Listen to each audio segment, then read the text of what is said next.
Bonjour, aujourd'hui on va commencer à répondre à cette question, comment on peut réussir notre vie de prière. Et je vais partager avec vous quelques clés que le Seigneur a pu m'apprendre dans sa grâce, des choses que certaines personnes d'entre vous, vous connaissez, d'autres pour vous ça va être une découverte. Mais au-delà de même des mots, des encouragements, des clés, entre guillemets les clés qu'on peut donner, c'est pas la communion avec Dieu, c'est pas une histoire de clés, mais c'est vraiment une histoire de cœur.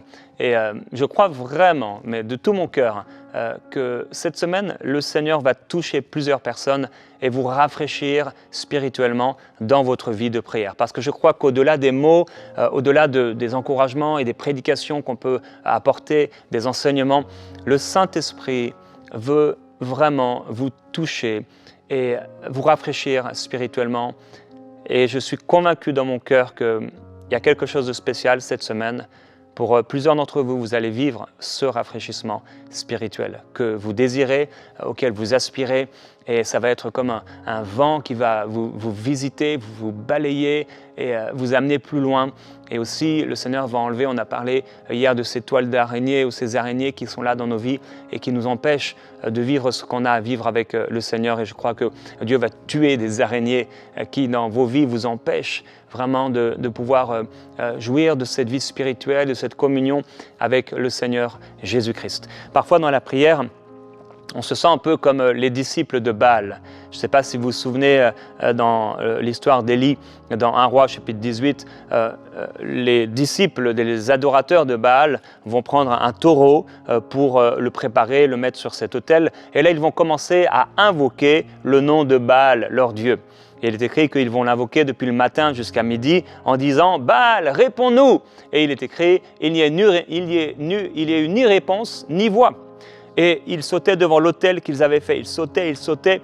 Et à midi, Élie se moqua d'eux et leur dit « Mais criez à haute voix, puisqu'il est Dieu, il pense peut-être à quelque chose, ou il est occupé, ou il est en voyage. Peut-être qu'il dort et il se réveillera. » Et ils crièrent à haute voix. Et ils se firent, comme selon leur habitude, ils se firent des incisions, et donc jusqu'à ce que le sang coule partout sur eux, avec des épées, avec des lances. Et lorsque midi fut passé, ils vont prophétiser au nom de Baal, jusqu'au moment de la présentation de l'offrande, où là on devait voir vraiment s'il y avait une différence entre Dieu, le véritable Dieu, et le Dieu Baal. Mais il est écrit, il n'y eut ni voix, ni réponse, ni signe d'attention. Oh, ça fait mal. Parfois, on se sent comme les disciples de Baal. On prie, on sait que Dieu est le véritable Dieu, mais il n'y a ni réponse, il n'y a ni signe d'attention, et on n'entend aucune voix. Et on est là un peu découragé, entre guillemets, on s'est saigné dans la prière, on a fait tout ce qu'on pensait être bon à faire, et pourtant c'est comme si le ciel est fermé. Ah, je ne sais pas si vous avez déjà vécu ça, je l'ai déjà vécu et ce n'est pas facile. Et j'ai partagé hier ce sondage, est-ce que la prière est un défi pour vous? Sur ma chaîne YouTube, j'avais posé cette question dans l'espace communauté. Et donc, est-ce que la prière est un défi pour vous? Vous avez été plus de 70% à répondre que oui. Et c'est normal, on a vu hier quelles en sont les raisons principales.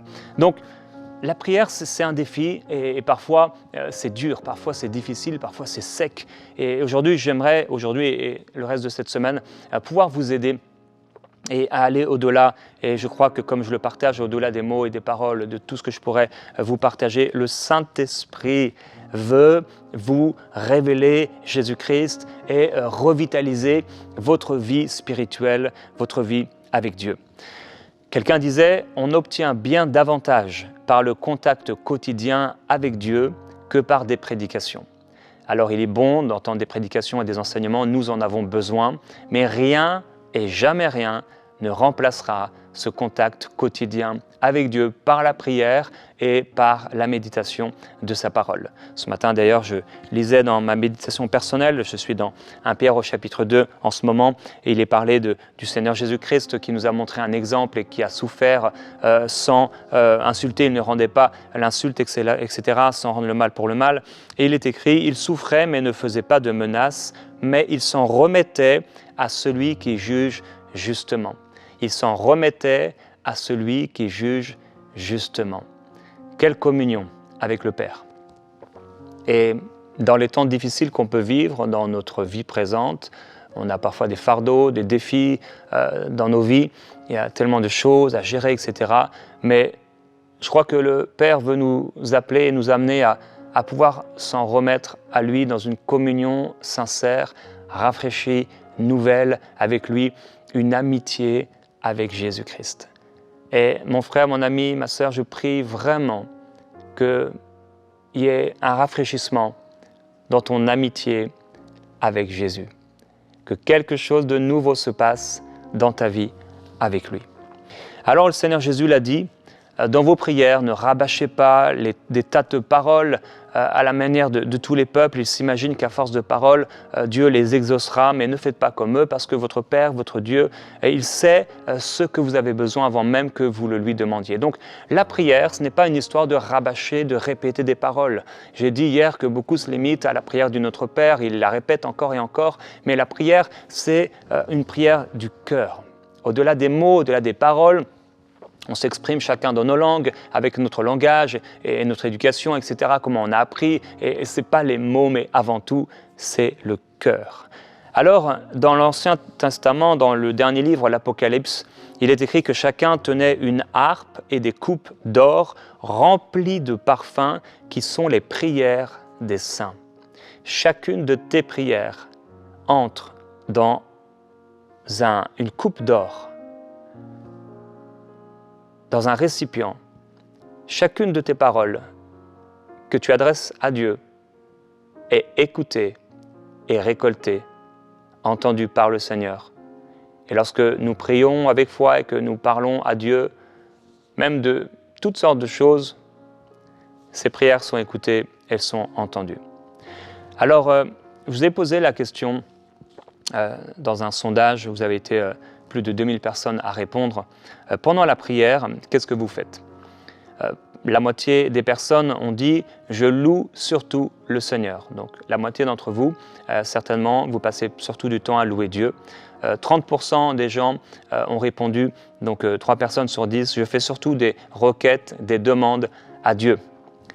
Donc pour beaucoup de croyants, la prière, c'est surtout des requêtes et des demandes. 18% disent « je prie surtout en langue » et 6% « je combats surtout contre les puissances sataniques et les démons ». Et je vais vous encourager à aller beaucoup plus loin, bien sûr, que ces prières, puisque les démons, Satan a été vaincu à la croix du Calvaire, mais je comprends que vous avez aussi parfois des défis. Mais Dieu veut vous amener beaucoup plus loin dans une amitié avec lui. Alors, une des clés, je crois que c'est la discipline. Ça peut paraître étonnant, Jérémie, tu parles de cœur, tu parles de prière, de vivre plus avec Dieu, et tu nous parles de discipline, et la discipline, moi, ça me fait fuir. Mais personnellement, je crois que nous devons avoir une vie de prière disciplinée. Ça ne veut pas dire que ce sont des lois, mais ça veut dire qu'on a tellement à cœur de passer du temps avec le Seigneur que nous arrangeons nos agendas pour mettre Dieu en premier. Vous voyez, en fait, on est des gens disciplinés, que vous réalisez peut-être ou pas. On a plein de disciplines qu'on s'impose, et même les moins disciplinés d'entre nous ont quand même certaines disciplines. J'espère que vous vous nourrissez, c'est une discipline, vous vous lavez, c'est une discipline, vous vous levez le matin, c'est une discipline, vous rentrez chez vous à la maison le soir, c'est quand même une forme de discipline. Même si c'est, entre guillemets, une obligation, eh bien, c'est quand même une forme de discipline. Il y a des disciplines qui ne sont pas mauvaises. Ils allaient au temple à l'heure de la prière, nous dit les Actes des Apôtres. Donc il y a une heure pour la prière. Et c'est important pour nous et pour vous de développer une discipline de prière. Alors cette discipline, ça peut être par exemple de vous réveiller le matin et de ne faire rien d'autre, en premier lieu bien sûr, que de passer un temps avec Dieu.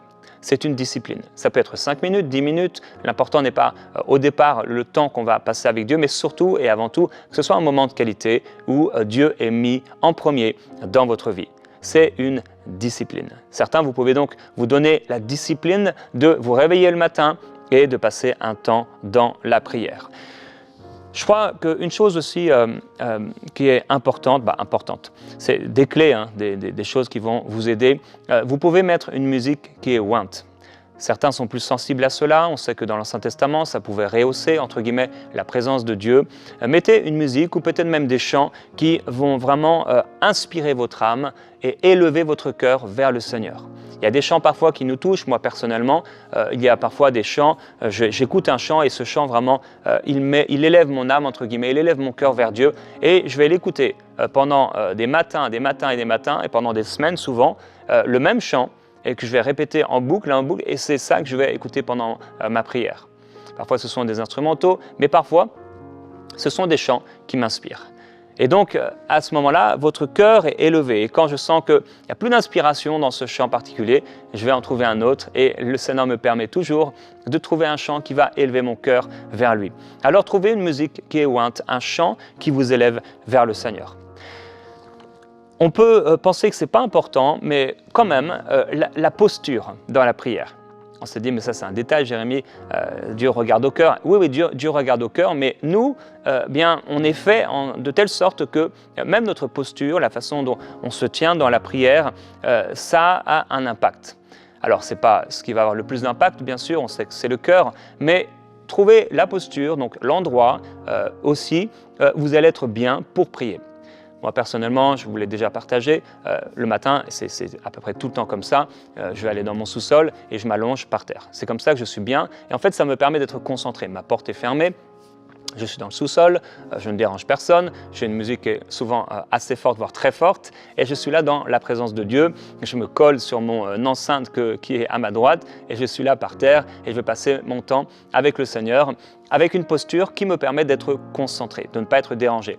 Bon, certains le matin, si vous vous mettez allongé par terre, certainement vous allez vous endormir, donc c'est peut-être pas la meilleure posture, mais trouvez un endroit et une posture. Donc quand je parle de posture, c'est posture physique, mais également un endroit où vous allez être bien pour prier. Parfois, je sens que la prière dans cette discipline devient comme une routine et il n'y a plus de vie. Alors, je vais aller dehors et je vais marcher et je vais faire ce que j'appelle une marche de prière. Ce n'est pas toujours extraordinaire, la marche de prière. Je préfère vraiment, quand je suis là dans le sous-sol, c'est souvent des prières beaucoup plus intenses. Mais j'entre maintenant, alors que je marche à l'extérieur, dans une prière de communion. Je suis là, je parle au Seigneur, voilà, il y a la nature, etc. Et je parle à Dieu, mais ça me fait du bien. Et ça fait du bien à mon âme aussi de sortir et d'être là dans la présence du Seigneur. Et rappelez-vous que l'extrême majorité du temps, Jésus priait dehors. Alors, je crois que c'est aussi un exemple pour nous. Donc, parlant de posture, parfois aussi on peut lever nos mains vers le Seigneur, parfois on peut fermer nos yeux. Donc, il y a des choses comme ça qui sont quand même importantes. Une chose qui va nous aider, c'est bien sûr de lire la Bible. La Bible, la parole de Dieu, de la lire avant ou pendant la prière ou après la prière. Moi, personnellement, c'est après la prière, mais le fait de la lire tous les jours, bien, même le lendemain matin ou quand je vais avoir un temps de prière, je suis nourri par la parole. Et donc, c'est important de se nourrir de la parole de Dieu. Ça va beaucoup vous aider dans votre vie de prière. Et j'avais posé la question également par rapport au nombre de fois où vous lisez la Bible par semaine. Et vous avez été plus de 5500 personnes à répondre à cette question sur ma chaîne YouTube dans l'espace communauté. Je vous ai posé la question, la Bible cette semaine, 31% ont écrit « je ne l'ai pas lu ». 38% ont écrit « je l'ai lu une ou deux fois ». Donc, ça veut dire que on a 70%, on va dire, 70% des croyants qui avaient lu 0, 1 ou 2 fois la Bible en une semaine. Alors on se dit, waouh, c'est très peu. 31% avaient dit, je l'ai lu tous les jours. Donc c'est sûr que ça va avoir un impact dans notre vie de prière, puisque ça fait partie intégrante de notre vie spirituelle, de ce qu'on peut appeler la vie de piété. Un autre conseil, c'est que parfois, vous aurez besoin d'être inspiré donc, par la parole et parfois aussi par une prédication. Quand ça devient lourd, la prière, écoutez un message qui vous booste. Prière inspirée est là, mais aussi d'autres émissions ou d'autres prédications. Écoutez quelque chose qui va vous booster, qui va vous inspirer. Aussi, prenez le temps. Même si vous avez peu de temps, prenez le temps. Même si c'est 5 minutes, il faut que dans ces 5 minutes, vous ayez le temps. Donc, dans votre cœur, ne soyez pas pressé. Posez-vous dans la prière. C'est important. Posez, que vous ayez assez de temps de parler au Seigneur. Que vous ayez, bien sûr, c'est bien de prier plus de 5 minutes, mais parlez au Seigneur de tout votre cœur. Également, j'ai parlé de posture, mais donc de fermer ses yeux, mais également éteignez votre téléphone. J'avais posé une question il y a quelque temps, vous avez été près de 4000 personnes à répondre. À votre réveil, au bout de combien de temps allez-vous généralement sur votre téléphone? 55% de ceux qui ont répondu vont sur leur téléphone moins de 10 minutes après leur réveil. 16% moins de 30 minutes, 14% moins de 2 heures. Ça veut dire qu'il y a plus d'un chrétien sur deux qui va donc sur son téléphone moins de 10 minutes après s'être réveillé. Ça, c'est un véritable obstacle à une vie de prière épanouie.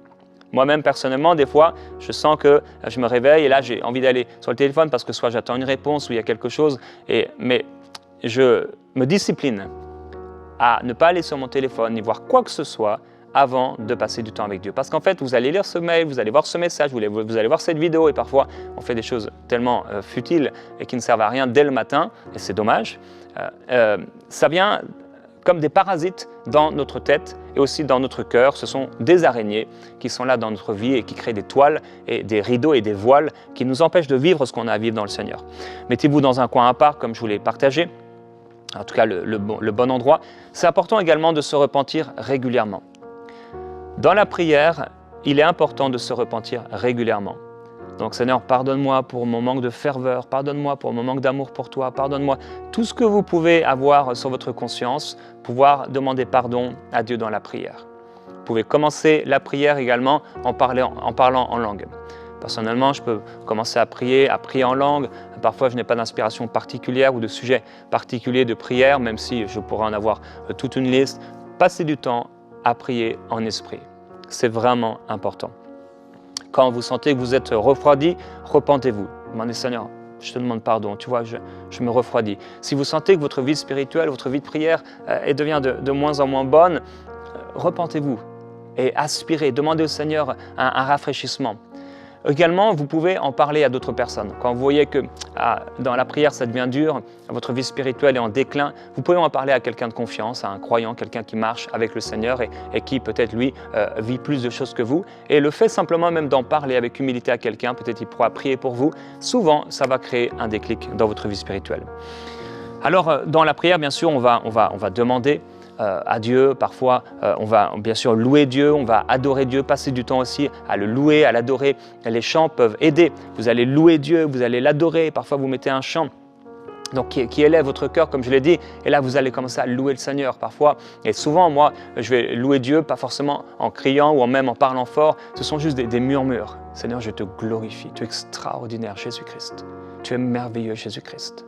Tu es merveilleux Jésus-Christ. Et parfois le Seigneur m'amène à répéter les mêmes paroles. Il ne s'agit plus ici de rabâcher les mêmes paroles, mais c'est des paroles du cœur, des paroles ointes qui élèvent vraiment mon cœur vers lui.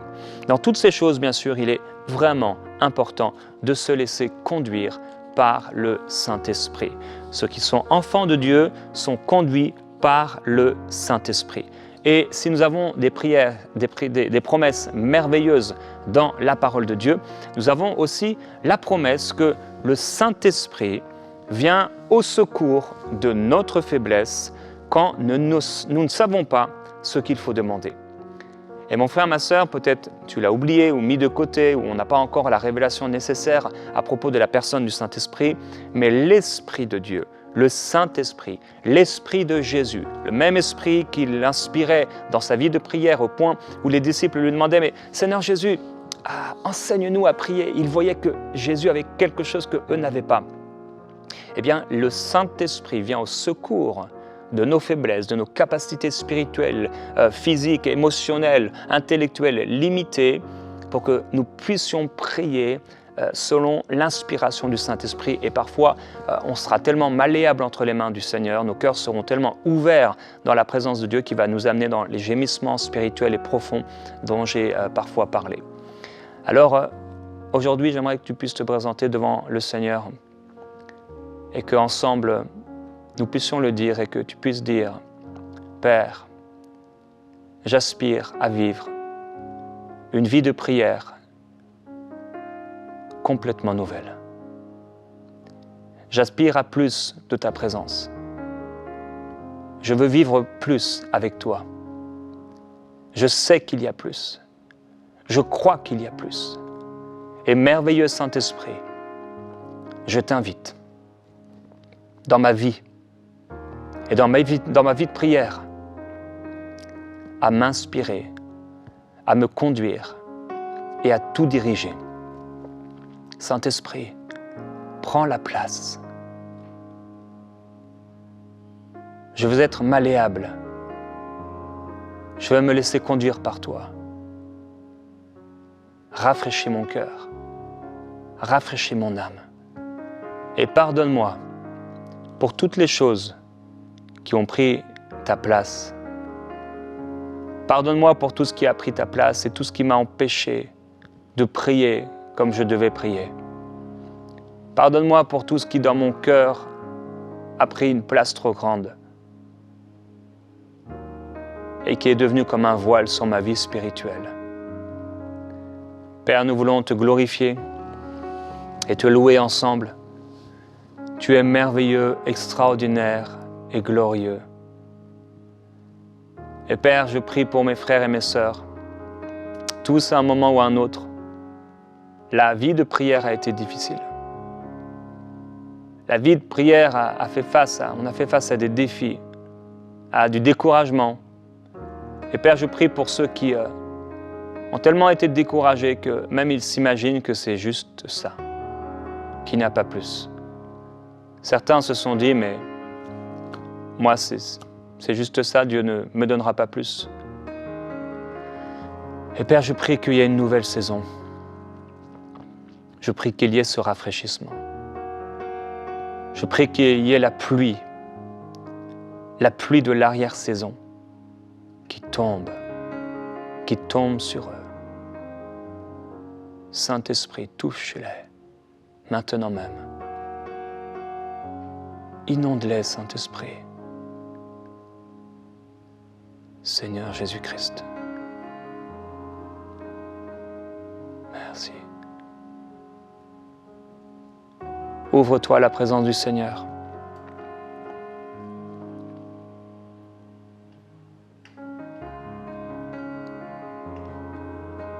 Ouvre-toi à sa présence. Ni par force, ni par puissance, mais par son esprit.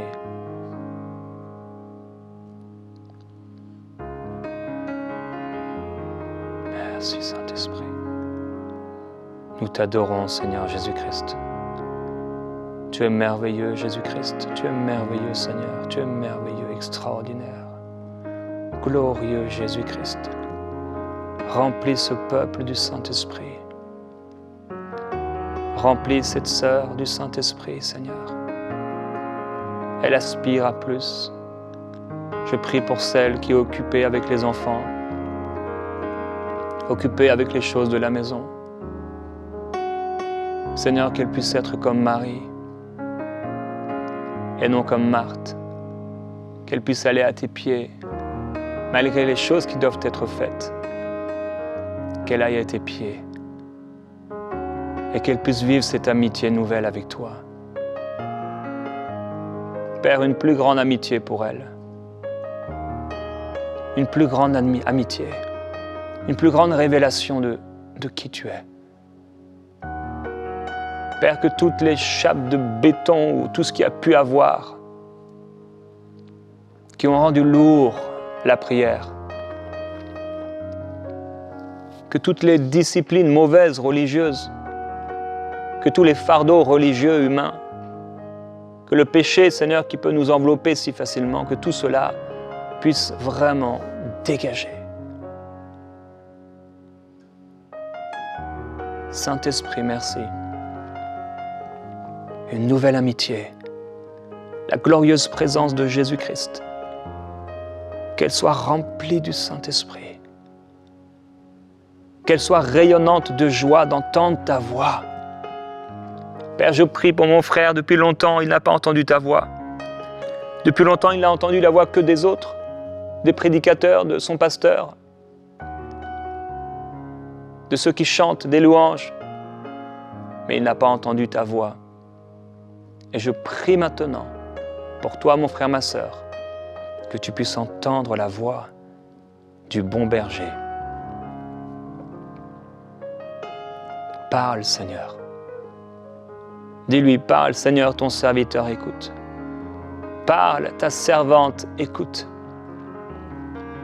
Nous te glorifions, Seigneur Jésus-Christ, et nous t'adorons.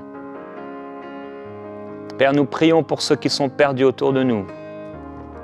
Et nous te demandons de les toucher.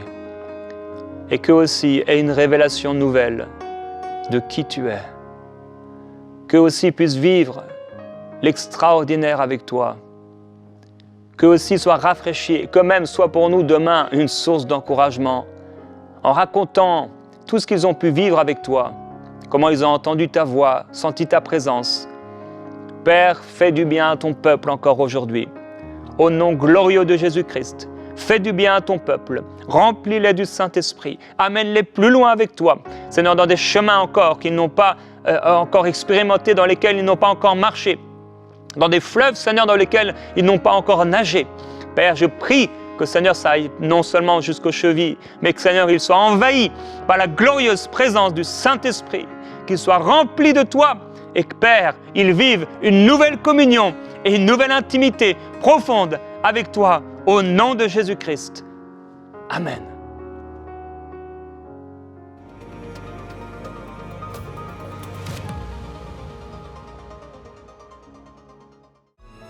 Semons dès maintenant pour vivre une grande moisson à travers les projets du Centre EMCI.